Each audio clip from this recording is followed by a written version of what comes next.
aren't many video games out there that have gotten as many film adaptations as the Mortal Kombat franchise. For a long time now, Mortal Kombat II has been one of the most anticipated films of the year, and finally, it's time for D-Day. After the remarkable 1995 adaptation, the Mortal Kombat movie series has been a mix of hits and misses, and as far as the 2021 Mortal Kombat film is concerned, it didn't quite deliver what we expected. There was a lot to like about it, but the overemphasis on the original character created for the movie, Cole Young, as well as the absence of an actual Mortal Kombat tournament, kinda took some of the fun away. It seems like Mortal Kombat 2 has done a course correction because the film absolutely hits the ground running. You might be concerned about the lack of a very detailed plot, but asking for a good story from a Mortal Kombat film is like going to McDonald's and asking for a risotto. In this video, I'm going to let you know my thoughts on the new film, and as much as possible, I'm going to try to stay clear of major spoilers, although there's going to be a few small ones along the way. It's going to be a good ride, so get ready, because this is our review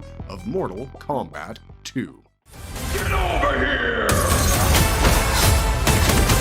Damn.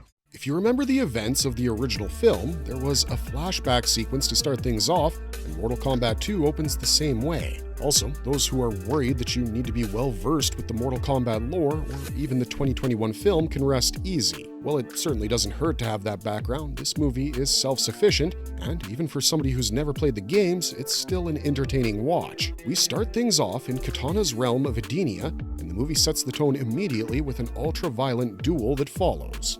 King Jerrod, the leader of Edenia, fights the mighty Shao Kahn, who's perfectly portrayed by Martin Ford in the film. He gives strong Darth Vader vibes, and we love how intimidating his presence is. The fight ends in a bloody mess for King Jerrod, and Shao Kahn takes his young daughter, Kitana, to raise as his own. Also, Edenia has been taken over by Shao Kahn, who will soon turn his attention to other realms like the Earth. Next, the movie introduces Johnny Cage as Karl Urban takes the stage. Urban's a bit of a pop culture icon these days, and we loved watching a very different version of Billy Butcher in this film. We see some hilarious clips from a schlock thriller named Uncaged Fury, where he turns up as the wannabe Chuck Norris action star with more attitude than substance. He's a martial arts expert who's had his share of success in Hollywood, but currently, he's just a washed-up star living in his past glory. What we really appreciate about his screen presence is the way the jokes are set up with a constant flurry of one-liners, and even his recruitment to the fight as part of the Earthrealm Warrior team is fun to watch. Also, we have to mention the performance of Adeline Rudolph as Kitana, because she's really put all the doubts to rest as the conflicted and dangerous princess of Outworld. As for Urban, his journey is more interesting as Johnny Cage, who starts off completely clueless and soon finds his true calling without losing his wacky sense of humor. When the 2021 movie released, one of the major complaints was that we didn't get to see enough characters from the Mortal Kombat universe. That's not going to be an issue with this film because it delivers everything that a video game fan could ask for. Cole Young has been shifted to a background role, and I don't think anybody would be miffed with that move. In fact, he's been sidelined so hard that we're sure a couple people out there are going to be cheering. There's not really one central protagonist in the film, but there's a lot of stuff about Johnny Cage and Kitana.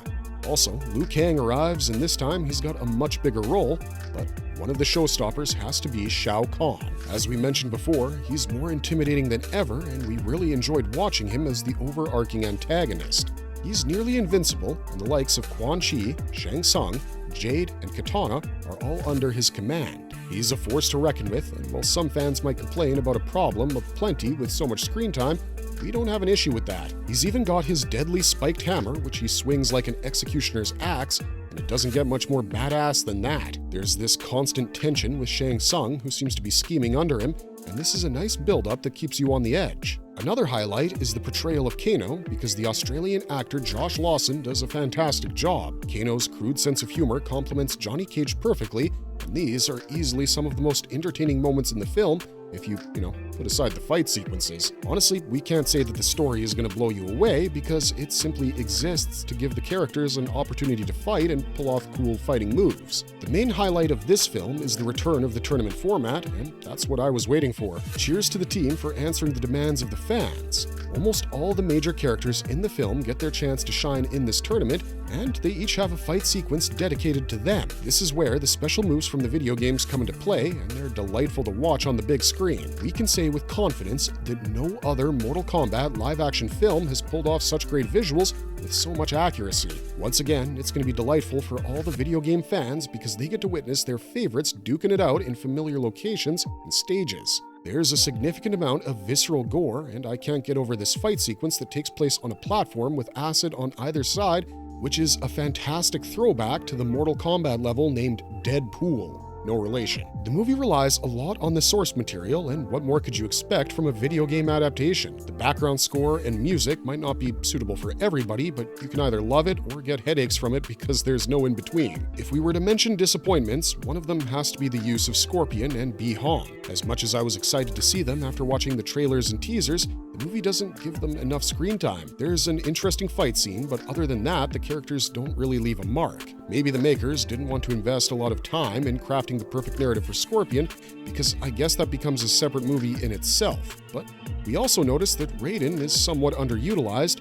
Personally, we would have loved to see more of him. So to summarize it, the movie is loaded with action, which is exactly what the fans would have prayed for. The quirky one-liners, video game references, and characters like Johnny Cage and Kano ensure that things never get too serious. If you're willing to ignore the lack of a serious story, and if you can enjoy the movie for what it's intended as, Mortal Kombat II, we can assure you that this one's totally worth your time and money. You should check this one out in theaters because Mortal Kombat movies don't get much better than this. If you've seen it, let us know what you thought in the comments down below, and don't forget to share your positives and negatives after watching it. Also, if you like this video, don't forget to hit the like and subscribe buttons if you want to see more stuff like it, as it really helps us figure out what sort of videos to make in the future. Thanks for watching, stay safe out there, and we'll see ya in the next one.